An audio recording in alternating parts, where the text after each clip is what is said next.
Mengapa prodiakon tidak boleh memberkati anak kecil membuat tanda salib di dahi saat bagi komuni?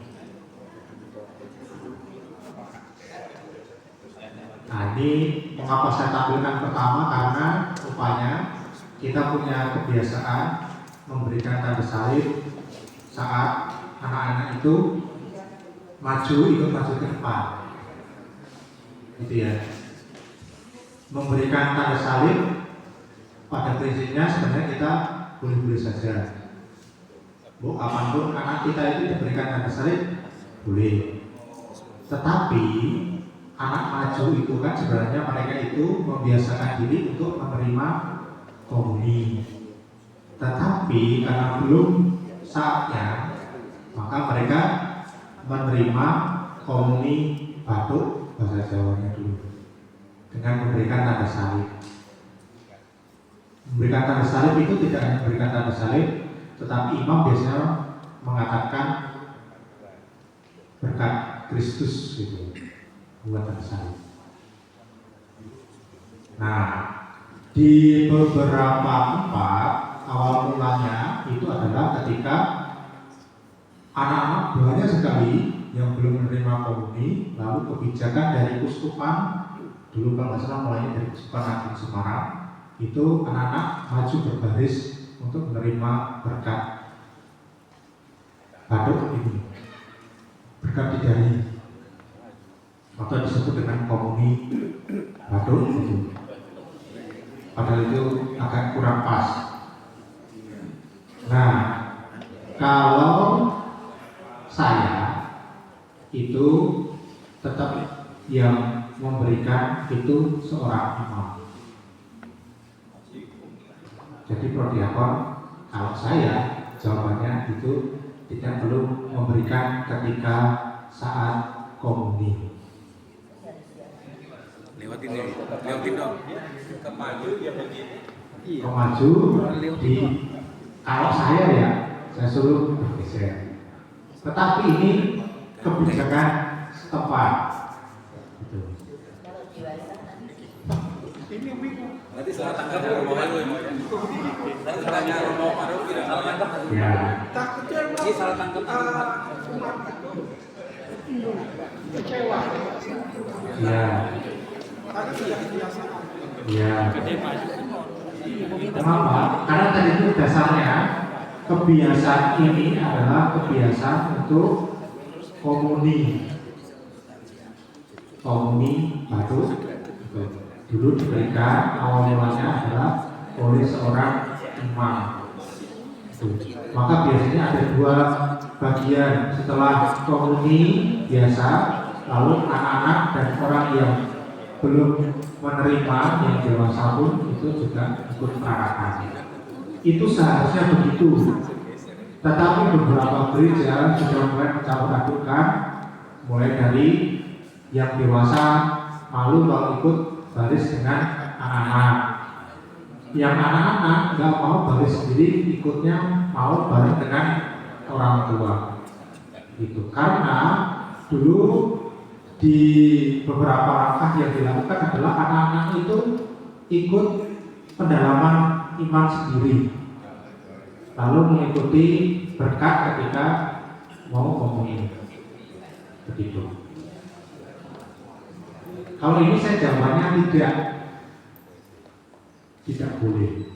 Kalau saya, tapi kan sekali lagi kalau Bapak itu memahami tadi, saya tidak punya wewenang khusus untuk prodiakon di paroki Bidang Jina. Kalau mau dilanjutkan berkat oleh prodiakon ya monggo silakan. Tapi kalau saya itu agak kurang pas. Betul. Makanya bisa jadi bahan untuk regulasi dengan orang parokinya. Saya pernah lihat ada satu rombong ambil 4-5 yang tubuh Kristus. Itu gimana? Itu tidak baik. Meskipun dia seorang imam, itu tidak baik menurut saya. Karena harusnya tetap normalnya itu kita harus misalnya contoh ya, maaf ya, inilah. Itu kita harus memastikan dia menjawab amin baru kita kasih. Banyak Biasanya. banyak juga yang nggak jawab. Mengapa kalau diingat itu saya seringkali mengatakan harus dijawab amin, karena itu kode untuk membedakan kita yakin ini orang ini sudah terima kebenaran itu dengan amin. Biasanya kalau dia tidak amin, saya amati itu meskipun ada petugasnya ketika geser berikutnya ini dimakan atau tidak, meskipun ya bisa dimaklumi lah, saya dia tidak mengatakan amin tapi masih dimakan, syukur kepada Allah. Tapi sudah tidak dimakan amin, tidak mengatakan amin, tidak dimakan, dibawa duduk dengan alasan untuk keluarganya. Ini mohon dipertimbangkan.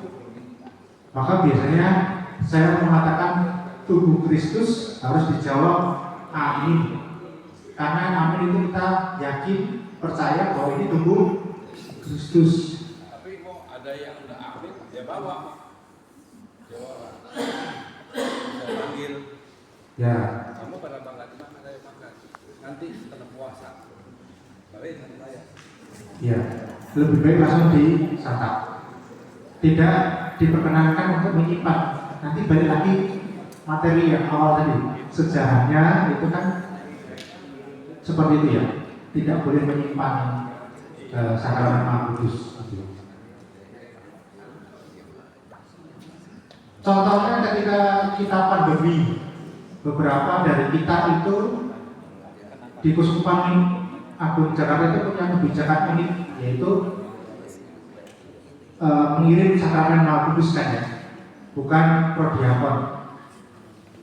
Benar kan, keluarganya itu membawa, bahkan tempatnya itu ada tempat bekas rosario gitu kan. Itu di beberapa kuskupan itu dipertanyakan kebijakannya, walaupun itu dalam masa pandemi. Itu kiranya pertanyaan-pertanyaan bisa dijawab ya. Bolehkah prodiakon memberikan sakramen pengurapan sakit jika pastor tidak ada? Tidak boleh. Kenapa prodiakon tidak boleh membaca Injil saat misa? Karena bukan pelayan biasa. Ya, karena bukan pelayan biasa, karena memang bukan wewenangnya. Apakah seorang prodiakon boleh merokok, boleh minum alkohol, atau pergi ke tempat hiburan? Ya.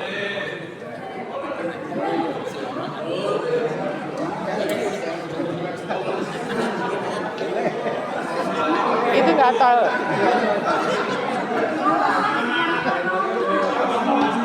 Bapak Ibu semuanya bisa menjawabnya ini. Harusnya jawabnya benar. Bagaimana jika seorang prodiakon sudah mengalami masalah berat dalam keluarganya dan apakah masih boleh bertugas?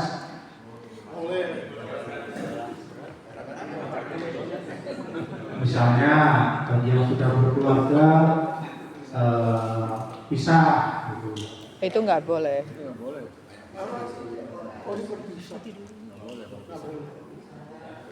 Bolehkah prodiakon mengambil sendiri dari tabernakel tanpa seizin pastor Tidak.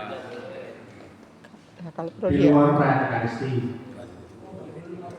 Boleh. Mengapa? Dijawab.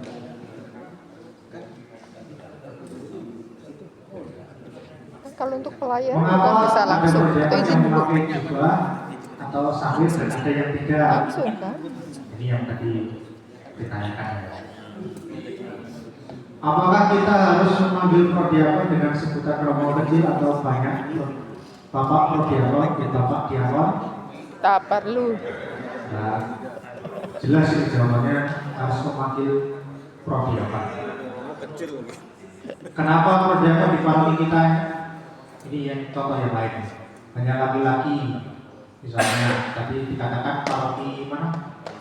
Cilanda. Tadi ada alasannya karena supaya yang laki-laki aktif. Karena selama ini dilihat yang aktif itu hanya perempuan. Sebenarnya saya punya 5 pertanyaan yang bisa didiskusikan, tetapi ini mungkin bisa dilanjutkan pada sesi-sesi berikutnya bersama dengan Romo Parokinya untuk didampingi. Oh, satu lagi mau, satu aja mau. Iya, silakan. Kan kalau buka tabernakel itu diharapkan menggunakan alba. Nah, biasanya kan kita kalau ambil katakanlah hari Sabtu ngambil hosti untuk orang sakit itu pakai pakaian biasa saja. Di lantai 3 juga pakai pakaian biasa saja. Itu bagaimana, Pak? Iya.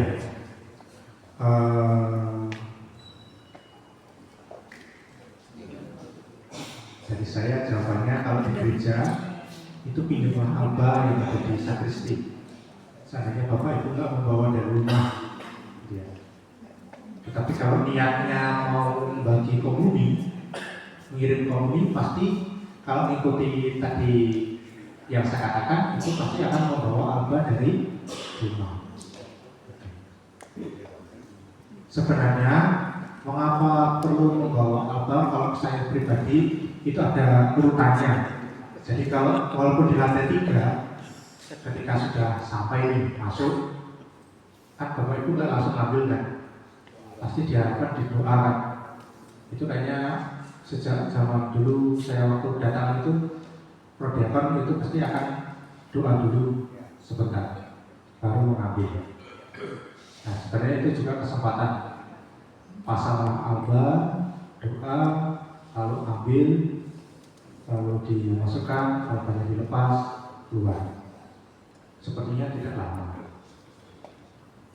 Dengan begitu memberikan kesempatan kita untuk membedakan bahwa saya ini sebagai prodiakon menghormati sakramen Maha Kudus dengan pakaian yang layak dan pantas.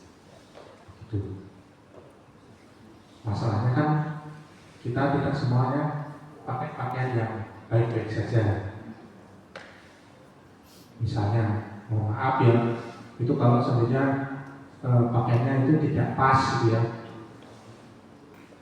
langsung ambil begitu saja, lalu kirim komuni, lalu ketika kirim komuni juga pakai sama saja, itu juga menurut saya kurang pas untuk dalam pelayanan. Begitu. Karena pelayanan paling sering adalah mengirim komuni, begitu ya. Sedangkan yang berikutnya, kalau di sini mesti pemberkatan jenazah atau pemakaman atau kremasi. Yang lainnya jarang pasti. Doa-doa di lingkungan mungkin bisa dihindari, mungkin karena pas waktunya nggak pas, tapi pasti bisa juga dilakukan. Tetapi yang utama kadang-kadang itu mirip komuni sama pelayanan-pelayanan. Dan setiap pelayanan biasanya juga menggunakan pakaian lengkap. Begitu dari saya.